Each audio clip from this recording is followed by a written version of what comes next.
तदोजसा दैत्य महाभटार्पितं चकासदन्तः ख उदीर्ण दीधिति चक्रेण चिच्छेद निशात नेमिना हरिर्यथा तर्क्षपतत्र मुज्झितम।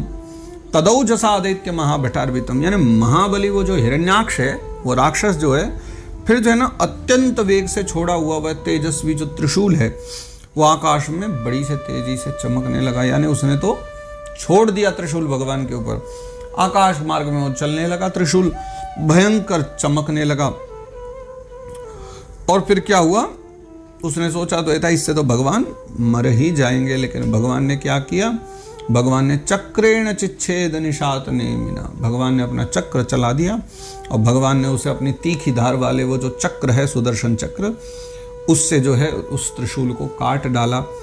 कैसे काट डाला, वो लिखते हैं हरिर यथा तार्क्ष पतत्र मुज्जितम, यानी जैसे इंद्र ने गरुड़ जी के छोड़े हुए तेजस्वी पंख को काट डाला था। यानी आपको वो कथा तो याद होगी महाभारत की कद्रू वनिता वाली, मैं ज़्यादा विस्तार तो उस बात को नहीं करूँगा क्योंकि वो कथा बड़ी मुझे प्यारी लगती है, लेकिन बड़ी विस्तृत कथा है। कद्रू और वनिता दोनों बहनें थी, क्योंकि विनता के तो 2 अंडे हुए और कद्रू के जो है ना 1000 सर्प पैदा हुए थे। तो विनता को लगा इसके 1000 ही बेटे हैं और मैंने तो कश्यप जी से 2 ही मांगे थे जो इनसे ज़्यादा बलशाली हों, पर इसके पैदा हो गए, बड़े भी हो रहे हैं और मेरे पैदा भी नहीं हुए। अंडे के रूप में ही 1000 साल बीत गए थे अंडे को धरे धरे दोनों को। तो उसने एक अंडा फोड़ दिया, तो उसमें से जो बालक निकला ना वो पूरा तैयार नहीं था, तो उसने श्राप दे दिया माँ को ही, तुमने समय से पहले मुझे जो है ना अपनी सौत के चक्कर में मुझे जल्दी अंडे से बाहर निकाल दिया, मैं पुष्ट भी नहीं हुआ, देखो मेरे हाथ पांव भी पूरे नहीं हैं, तो मैं तुम्हें श्राप देता हूँ, तुम अपनी उसी सौत की दासी बनोगी। ये श्राप दे के वो चले गए। तो आप सुबह जो सूर्य देवता का दर्शन करते हो ना सुबह सुबह और शाम को लालिमा, वो अरुण देवता ही है, क्योंकि पूर्व से जब सूर्य निकलते हैं तो पहले जो लालिमा का दर्शन होता है वो अरुण का दर्शन है। अरुण जो है वो भगवान सूर्य के सारथी हैं, इसलिए भगवान सूर्य का भी एक नाम अरुण माना जाता है। अरुणोदय बोलते हैं ना सुबह सुबह को हम लोग, तो अरुणोदय मतलब सूर्योदय है, और सूर्य के आगे कौन बैठे हैं, अरुण जी, तो पहले वो दिखलाई पड़ते हैं। तो फिर बाद में वो लेकिन कह कर के गए थे कि अभी संडे को मत फोड़ना दूसरे को, 1000 साल प्रतीक्षा करो तब ये बेटा पैदा होगा, तब गरुड़ जी पैदा हुए। तो फिर बाद में वो कथा तो बड़ी बढ़िया अद्भुत कथा है, लेकिन बाद में चर्चा है कि जब वो दासी बन गई, क्यों बनी कैसी बनी, अगर आपकी इच्छा हो तो मैं बता दूंगा कभी ना कभी, अब छोड़िए। लेकिन ये था कि जो गरुड़ जी हैं उन्होंने माँ से पूछा कि अब ये बताओ कैसे मैं तुम्हें दासी भाव से मुक्त करूं। बड़े दुख उठाए उन्होंने दासी पने में, और उनके चक्कर में, माँ के चक्कर में गरुड़ जी को भी सेवा करनी पड़ती थी सर्पों की। तो फिर जो है सर्पों से ही पूछा कि आप बताओ क्या है, तो उन्होंने कहा हमें अमृत चाहिए। तो अमृत लेने के लिए फिर गरुड़ जी गए थे। तो अब वो क्या कथा है उसको छोड़ देते हैं, यहाँ आ जाते हैं कि गरुड़ जी अमृत लेने गए और तब वहां पर जो है ना अमृत छीन करके जब ला रहे थे तब इंद्र ने जो है अपना वज्र छोड़ा था गरुड़ जी के ऊपर जो है तो जो इंद्र का वज्र कभी व्यर्थ नहीं जाता ना, वैसे तो गरुड़ जी का कुछ नहीं बिगड़ता इंद्र के वज्र से, वो चाहते तो, क्योंकि भगवान के वाहन है ना, भगवान के निज भक्त हैं, लेकिन इंद्र का वज्र व्यर्थ नहीं जाता। तो उसके सम्मान में जो है ना गरुड़ जी महाराज ने अपना थोड़ा सा पंख गिरा दिया था और इंद्र ने अपने वज्र से उसको काट डाला था। तो यहाँ लिखते हैं कि ठीक जैसे इंद्र ने गरुड़ जी के छोड़े हुए तेजस्वी पंख को काट डाला था, हरिर यथा तर्क्ष पतत्र मुज्जितम, छोड़े हुए पंख को वज्र ने जैसे काटा, तो कितनी सहजता हुई होगी। भैया युद्ध करके काटा होता तो फिर बड़ी मुश्किल की बात होती, लेकिन छोड़े हुए पंख को इंद्र के वज्र ने काट डाला, कितनी सहजता थी।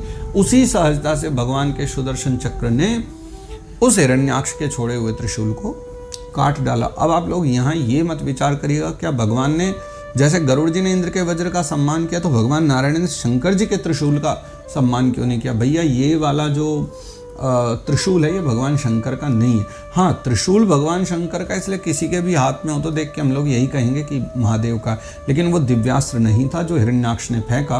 उसने एक सामान्य त्रिशूल चलाया था, है ना, वो कोई भगवान शंकर के मंत्रों के द्वारा अभिमंत्रित नहीं था, यानी वो पाशुपतास्त्र नहीं था, एक सामान्य था, इसलिए भगवान ने बड़ी सहजता से उसको काट दिया। अगर महादेव का होता तो भगवान भी उसका कुछ तो सम्मान करते ही, ऐसी बात है।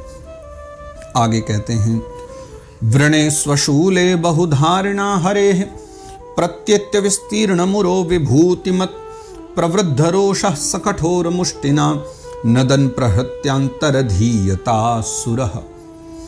भगवान के चक्र से जो है ना अपने त्रिशूल के बहुत सारे टुकड़े देख करके उस पर बड़ा क्रोध हुआ है ना, भगवान ने कई टुकड़े कर दिए उसके। व्रणे स्वशूले बहुधारणा रे, यानी बहुधारणा, बहुत सारे टुकड़े कर दिए भगवान हरि ने। तो वराह भगवान के द्वारा ये स्थिति देख करके अपने त्रिशूल की, जो हिरण्याक्ष है ना, बहुत क्रोध में भर गया।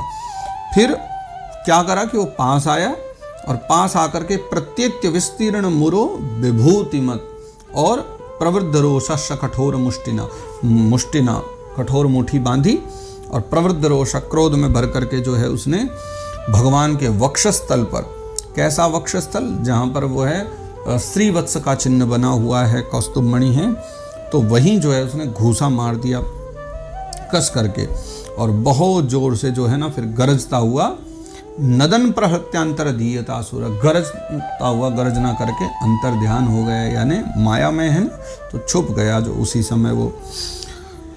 तेनेत्थमाहतः क्षत्तर भगवानादिसूकरः नाकंपत मना क्वापि सजा हत इव द्विपः। जैसे हाथी पर जो है ना पुष्पमाला की चोट का कोई असर तो होता नहीं, भाई हाथी चले जा रहा है और तुम कोई फूल मारो, हाथी के ऊपर माला मार दो, हाथी को क्या फर्क पड़ेगा, क्या कोई उसको अनुभव भी होगा कि मुझे किसी ने फूल मारा है। उसी प्रकार जो है उसके घूसा मारने से भगवान जो आदि वराह है ना, वो तनिक भी जो है टस से मस नहीं हुए, यानी हिले भी नहीं भगवान, उनको कोई फर्क पड़ा ही नहीं भगवान को, इतने भगवान भी बलशाली हैं।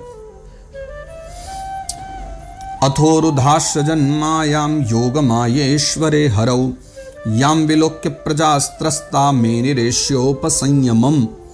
तब जो है महामायावी दैत्य जो है ना, वो मायापति भगवान श्री हरि पे, देखो दैत्य है मायावी और भगवान है मायापति, तो भैया तू माया दिखा जितनी दिखाई जाए, पर मायापति तो हम ही है ना, बनाने वाले हम ही माया को, ठाकुर जी की लीला ऐसी है।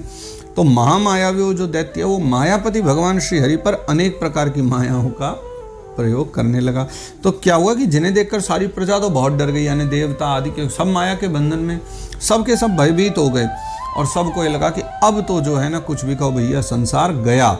याम विलोक्य प्रजास्त्रस्ता मेनिरस्य संयमम, यानी प्रजा तो त्रस्त हो गई और मेनिरे यानी क्या मानने लगी कि उपसंयमम, अब ये संसार जो है नष्ट होने वाला है, प्रलय आने वाली है, ऐसा विचार करके सब घबरा गए, बहुत चिंता में पड़ गए।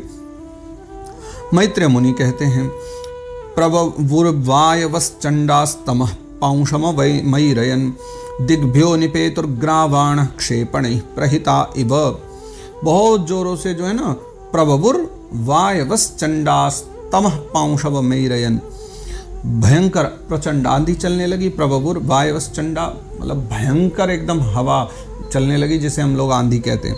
उससे क्या हुआ कि जब वो हुई तो चारों तरफ अंधेरा छाने लगा। दिग्भ्यो निपेतुर्ग्रावाण क्षेपण प्रहिता इव, जिसके कारण जो है ना धूल उड़ने लगी, सब और अंधकार छा गया, सब ओर से ना पत्थरों की वर्षा होने लगी है। दिग्भ्यो निपेतुर्ग्रावाण, यानी पत्थरों की दिशाओं से जो है ना वर्षा हो रही है, जो ऐसे जान पड़ रहे थे मानो किसी क्षेपण यंत्र के द्वारा जो है ना फेंके जा रहे हो। क्षेपण प्रहिता इव, मानो क्षेपण के द्वारा फेंके गए हों। क्षेपण समझते हैं आप, गुलेल, हिंदी में हम जिसे गुलेल कहते हैं, संस्कृत में उसका नाम है क्षेपण यंत्र। तो क्षेपण यंत्र के द्वारा फेंके गए हों पत्थर, ऐसी पत्थरों की बारिश होने लग गई थी वहाँ, जिसे देख करके सब घबरा रहे हैं।